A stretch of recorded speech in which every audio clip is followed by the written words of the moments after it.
Okay. Okay, so I wanted to talk to you guys because last night I was just doing a training session with a bunch of guys training for Pro Day Combine. A couple of new guys joined the group, and basically their warm up comprised of a lot of rolling. Now, there's different ways to roll. There's the little cylinder covered in foam that you roll on. Some people had a stick and they were rolling, but it was kind of a rollathon, and quite honestly, the guys that complained the most during the workout were the guys who did the excessive rolling. So I put out a tweet saying, "Hey, it looks like people are just using rolling too much. Like it just seems like the automatic go-to warm-up activity, and it's taking over warm-up." And so that tweet went out. I didn't really think anything of it. I thought maybe a few people would say like, "Hey, you suck," or "Yeah, I'm on board." But it created quite a stir. And as you guys saw, I kind of added you in there. There's a broad spectrum of responses, and you guys want to comment on that? I'm not going to get into my thoughts yet, but I just thought first and foremost that there's too much of this going on. Now, I'm not saying it's wrong. I'm just saying I think there's too much. I think Derek, sorry, Carl, I'll just jump in. I think, Derek, what you've done is you've touched a nerve because I think one of the biggest issues is that a lot of people are doing foam rolling without any evidence-based approach as to whether it's beneficial or not. They just think that based on the popular culture out there that people adopted from foam rolling, and they're just continuing with that thought itself. And I think what you've done, what you did yesterday was very, very important. It's just basically bringing it into the forefront with regards to we don't really know if it's beneficial or not. Carl, what do you think? Well, there's two things. What does the research say now? And they've been doing some research on it. And, then there's the applied side, which is came back to, stretching years ago, stretching pre-training. Everyone talked about power being dropped and, the nervous system being fatigued. But then there's some arguments that were saying, well, I'd rather lose 10% of my power and increase injury reduction by doing the procedure in advance of training. So during the Twitter fiasco, obviously Mike Boyle chimed in, and of course the first question or the first answer was, well, we do it, we don't get any injuries. And when I hear someone that says we don't get any injuries, I ran a high school program, strength and conditioning, absolutely no injuries. You know why? Because it's youth. And when you're doing youth programs that are very just kind of like instructional, you're loading just to almost teach, of course you're not going to get injuries because the training output's less. So, I've never seen a foam rolling, foam rolling is so magical. Why don't we have the entire league, the Players Association adopt it and then see all of these, perfect utopian injury lists. And that's what I'm trying to get at is to say it's really easy to say, well, empirically, my observation, there's a lot of people that didn't get any injuries before foam rolling was in vogue.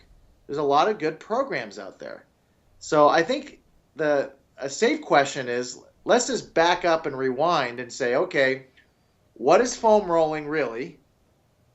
What is the sequence of including it into training? And then how much should you be looking like a beach whale before you start moving around? All these guys are claiming, hey, movement quality, teaching technique. And then what do we see in the warm-up?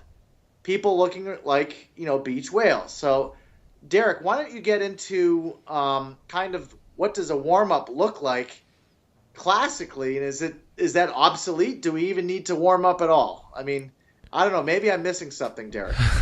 Well, it brings me back to when I was a high school athlete, and my parents drove me down to Eugene, Oregon, and Hayward Field, and then on the drive back, the treat was we're going to come along the coast, longer trip, and we always stop at the sea lion caves.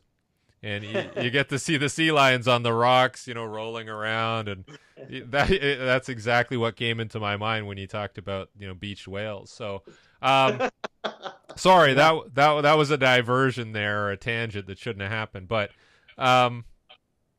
you know, I mean, what is a good warm up? Well, obviously, whatever prepares you to perform at your best. Now, I have my version of that. You have your version. Nick has his version.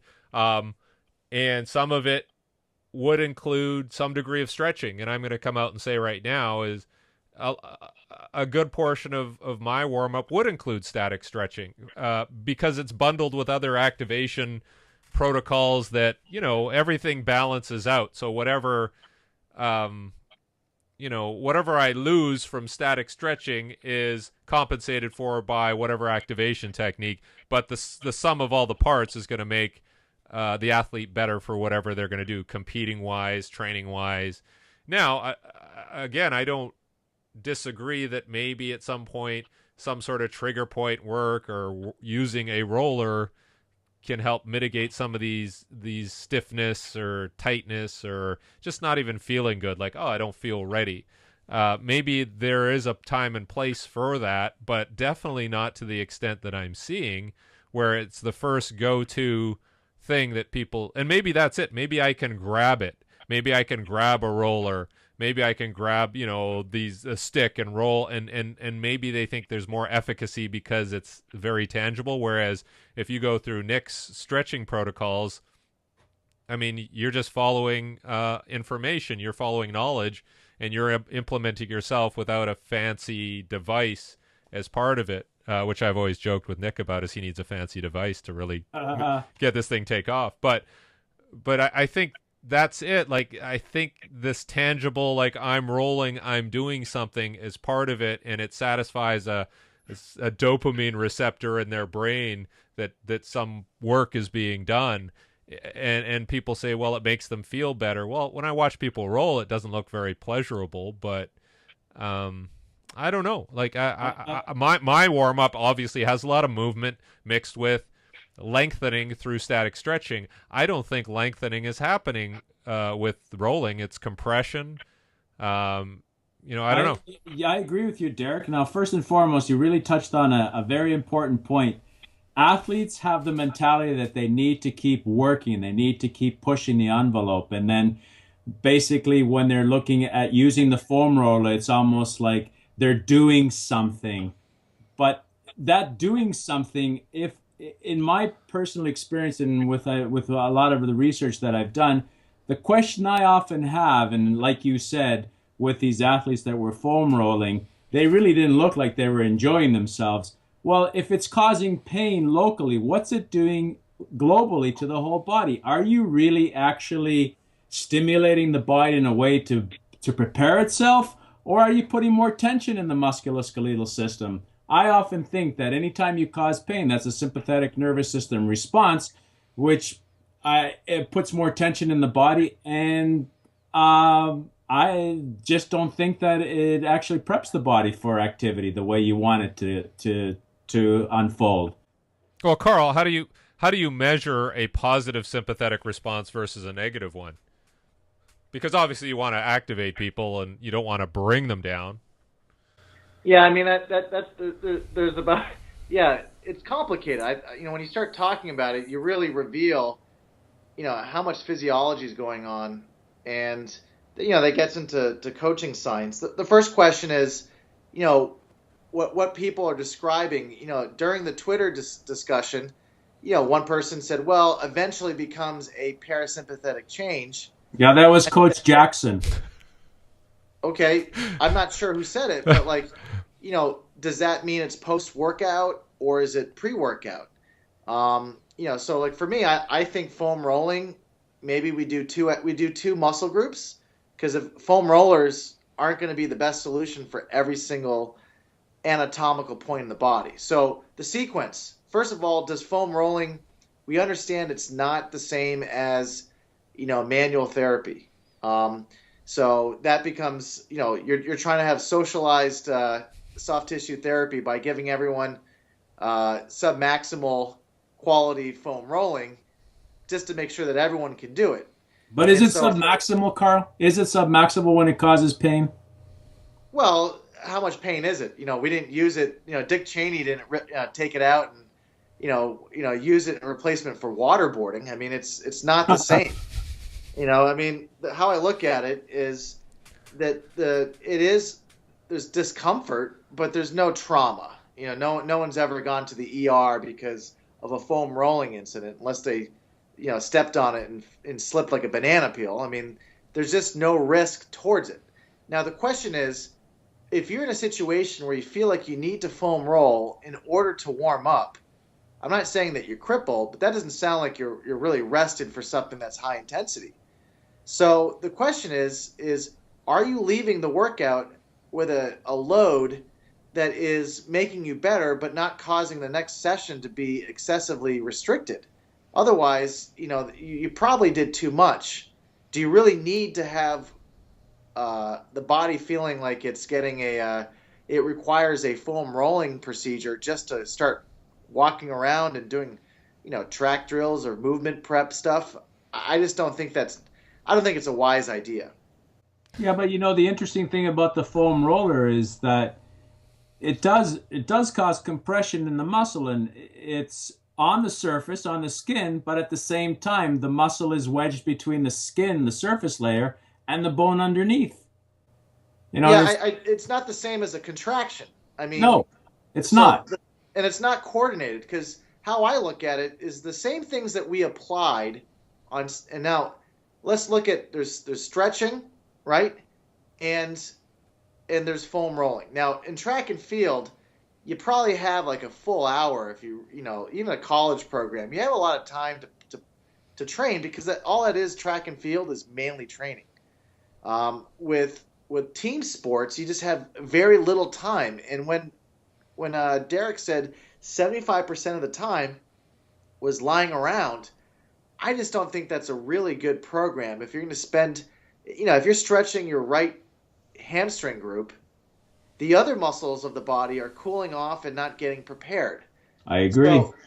So this is talking pre-training. Now, I do believe that you can put the finishing touch on you do a nice warm-up. It's sort of like a diagnostic or a checklist for a pilot. You're going through your whole body, you're speeding up. Then at the very end, you might want to fine-tune something. But that's because you've actually ran, you're doing coordinated things. I mean, at this day and age, we need as much access to being on your feet and being coordinated when people are spending most of their time probably not moving around. True. Interestingly enough, one of the conversations in this Twitter feed was somebody said that stretching is active while foam rolling is passive. Now, my argument with that is you're still activating your muscles while you're doing the foam rolling. The muscles are in a contracted state. Let's say if you're trying to stretch or foam roll your right IT band, your leg is stuck out straight in a straight position, so it's in a contracted state, and now you're trying to foam roll a contracted muscle at the same time. And I think that's counterproductive. Now, not lengthening it all, it's basically making it more tense. And there was some discussion about how foam rolling is interchangeable or replaces or is a poor man's massage, when obviously there's so many different ways you can do a massage. There's so many different ways you can stretch. There's different things happening in stretching. Obviously, there's physical lengthening. In massage, there can be some physical lengthening. There can be friction to create heat. Yeah. Rolling is quite different, though. Wouldn't you guys agree? I agree with you on that one, Derek. And I think one of the biggest issues that we need to get across is that we need to somewhat lengthen the muscle, but keep it at the same time excited and have some stiffness in the myotendon junction to do our workout. I think that when you're foam rolling, you're not lengthening, you're causing a compression in the tissue itself. And an inhibition, would you say? Somewhat, yeah. Somewhat an inhibition. And interestingly enough, you mentioned that the people that did do the foam rolling, they're the ones that had the most difficult time to finish the workout. Yeah, they ended up being tight by midpoint of the workout, they're complaining of, tight hip flexors, tight, hamstrings, this and that. So what is the longevity of a foam rolling procedure versus a good stretching procedure, a good massage? Like, these things are obviously not created equal, Carl. Yeah. So then again, there's anytime you drop one of those questions, it's always layered with additional questions. The question is, what does it do and how long it lasts? And that you can get into a lot of different debates on the biological changes. And there's enough research. I mean, there's about a dozen decent studies that really look at, okay, if you did foam rolling and you did it for recovery, compared to what? When I look at the controls, they're always nothing. And, I always say, you want to go head to head with the best options available, not just the popular ones. So if you did foam rolling, not for recovery, but for, quote, activation, preparing for training, the question is, how long does it last? And that's when I said, I got into some heated discussion in 2006 when people were saying, well, we're activating our glutes. And this is sort of like the equivalent of the post-workout drink. How long is that window for? It's sort of like, Super Mario Brothers. You get the magic mushroom and you're glowing for, 30 seconds, and then it basically ends. So with the... I'm more of a Pac-Man guy, yeah. where the Pac-Man glows for a bit, or the ghost glow. Sorry. Well, you have a few years on me. Yep. I won't say anything to Nikos.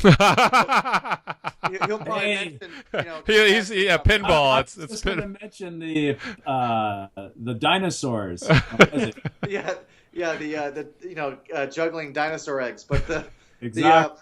I think a fair question is to say, yeah, even if it does last, you're probably going to end up doing something active anyway. No one's going to foam roll and then, okay, what coach worth their salt is going to say foam roll, don't do anything, and then just do the combine. Now, there are times when if you're at nationals or whatever, and it's been a half an hour, the Olympic Games, you're not foam rolling right before you compete. You just walk out there with a half hour, you don't really have much.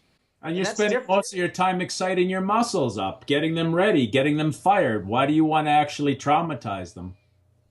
Well, so let's look at the research. When you look at it, yeah, I mean, I could take an athlete and slap them on the shoulder blades and scream and turn up the volume, and that arousal will work. The question is it a smart procedure? What are you getting? You're not going to teach someone how to hurdle better with foam rolling. So even if it does, like for example, caffeine, before it gets banned, will it create a advantage to an athlete? True, but it's not teaching you anything. It's just adding more throttle, if you will. Mm-hmm. Even if foam rolling was doing that, I'd rather spend my 10, 15 minutes just learning or doing something that's going to be, a teachable moment. So the foam rolling side, I can get a lot of heat. Now, there's been some research on core temperature, skin temperature of foam rolling. There really isn't much change. No one's going to, unless you're really out of shape and you're like just starting to work out, you're morbidly obese, you're not going to get any type of, sweat from foam rolling. I mean, that's just, we kind of know that. So, but if you're not getting heat, there's some really good research that shows just simple heating does a huge amount of things, and not just the temperature, but the internal chemistry. So you're not getting that with foam rolling. Yes, you could have a little bit of a pinch to the thigh, and someone might feel some discomfort, and that will wake them up. I mean, you're going to get a response physiologically, but that's not a really educated, coordinated type of response. So wouldn't we say that, like when Derek touched upon one of his tweets, that is this just basically a placebo effect, or do people believe it's the belief system that the athlete feels that he's doing this work, he feels that he thinks it's loosening him up mentally, and he feels that he's ready. And there hasn't been any science to show that, but again, it's based on how he feels. Yeah, it's hard because if you look at the research studies, there's been some, mild responses to them.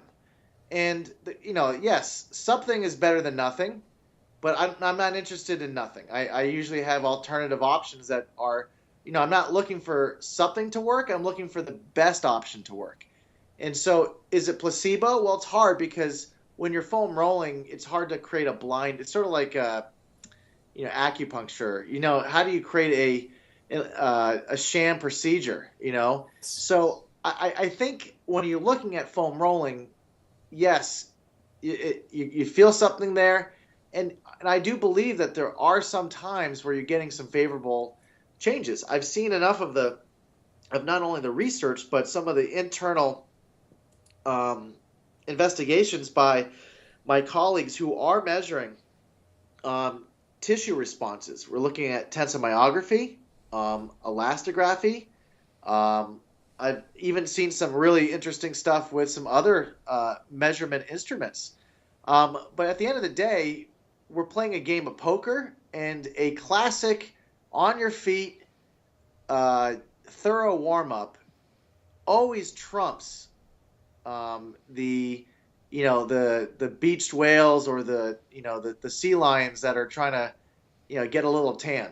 Yeah, and I think it goes back, and Nick brought this up in a prior conversation, that what responsibility are we taking as professionals, but also what responsibility are the athletes taking to make sure that they come to workout ready to go, rather than buying a bunch of foam rollers, throwing them at the athletes at the beginning of workout and saying, this is what we're going to do. Are we taking responsibility about the training loads that we gave them in the previous workout so that they're not excessively sore and damaged? Are we giving them things to do on their own? Like Nick was very adamant about making stretching a separate workout, a separate recovery workout, and not necessarily just tacking it on to the end of a workout or putting it at the beginning, but you go and do this separately so that there's a stretch reserve that builds up. And then when you come to workout, you're ready to go. Like, are we just basically shirking that responsibility and putting it on this foam roller business? Nick? I think it's a quick fix. Yep. When what's the situation is, if you're coming in needing it, isn't this the whole point of program design, that if muscle groups have specific baggage, well, how's your lifting program? How's your structural balance and all the stuff that a lot of these gurus claim that the program is doing? But then it's not holding weight because they're admitting that they have to be reliant on it every day. Shouldn't the program, as over years you use it less because the athlete more, you're refining your program? I mean, it just doesn't have that intellectual defense that this is actually being productive. Then there's the other question is, should you leave a workout the way you want to start the next workout?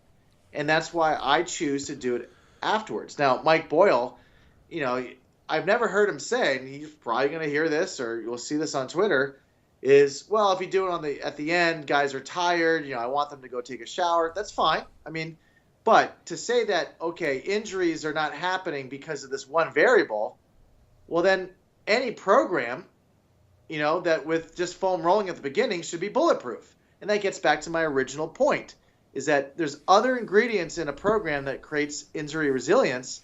And I think Mike has a very holistic approach. He addresses a lot of different things. If you look at his workouts, I would say 80% of what he does is what I do. But we're not talking about the 80%. We're talking about what everyone thinks is unique to their program, which is the sequence and inclusion of the foam rolling. So I think that, you got two options. Either the coach observes it and you get it done, and I'd rather get it done and see it with my own eyes and have it be maybe not ideal than to not know if the athlete's doing it at home. So I understand both arguments. Yeah, you want the athlete to do it ideally, but if you apply it as homework, they might skip it. Or conversely, if you see it and you apply it right in front of your eyes and it's B work, well, which is the better of the options. Yeah. Okay. So final words here. I'm going to give each of you a chance to comment. But Nick, where do we move forward in terms of the research? Like, how do we figure out whether or not this is there is efficacy in foam rolling over other modalities, or should it be something that people be very cautious with? So, what do you say, Nick? Where do we move forward with the research? I mean, the only paper I've come across with regards to foam rolling was a paper done just in 2015 that they basically said that it actually helps with recovery and diminishing DOMs. But the issue that I had with that paper was that the sample size was very small. And secondly, they didn't measure CK, which is creatine kinase. The only thing they looked at was soreness and saying that they saw a decrease in soreness levels. Well, what's to say that the person that's doing the foam rolling isn't developing a tolerance to the soreness? So they're actually mentally overriding what this paper said was the benefit of foam rolling, which is the decrease in soreness levels. As for research, I don't know. It'd be really interesting to compare foam rolling to stretching or compare foam rolling to dynamic exercise or dynamic flexibility prior to activity to see if it's a if it as efficient or as productive as dynamic flexibility itself. Carl, now, given that we don't have a lot of research, what would be your recommendation to people on how to proceed if they're going to use foam rolling, or should they be careful? Yeah, I mean, there's since the research is scant and a little bit conflicting, the first question is when you're stuck in a situation where the answers are tough, you're going to have to start thinking about the safest approach. And so when I look at that, my first response is very simple. If you're worried about a modality interfering, which is something that there could be some interference, not all the research is trying to look at the averages. So when I look at foam rolling, the question is what's the purpose and what's the sequence? And I would place my bets in saying if you really think it's going to help you, the end of a workout will always be the beginning of the next workout. So treat the previous cool down, if you will, as the beginning of the next warm up. So why not just including there? You're going to get the benefits of the foam rolling. I don't know how much it is, but if it's going to be giving you a benefit, then you're not going to have to worry about it being incompatible. And why not start the recovery process or the preparation process early? It just doesn't make sense to do in the beginning when, this day and age, people have to be on their feet, So I would say that when in doubt, play like Switzerland and be neutral, and don't get caught into taking it out and not using foam rolling. If you still think that there's a value into it, try placing it at a different location of your workout and see if that resolves things. Any final words, Nick? I couldn't agree with Carl anymore. The only thing that I would like to see is when the people do a recovery thing to get ready for the next day, try to stimulate as much the parasympathetic nervous system as opposed to any SNS response. And I still feel that from what I've seen with foam rolling, I've tried it myself, that anytime I cause some pain in my body, that pain itself is a stimulant, and I'm trying to de-stimulate my body. And I would look at ways and means of trying to figure out something else that would get my body prepped for that deep sleep, which is the ultimate stage of recovery, which is the deep sleep that we need. And a lot of athletes are sleep deprived. So that would be my approach, Derek and Carl. Okay, well, thanks for offering your thoughts and recommendations, guys. I'm going to post this up, and hopefully it answers some people's questions. It probably creates more questions than answers, but that's not a bad thing. So, it's been interesting, though. So, thank you very much. Thanks. Thank you, Derek. Talk to you later, Carl. See ya. Appreciate it. Bye-bye. Appreciate it. Bye.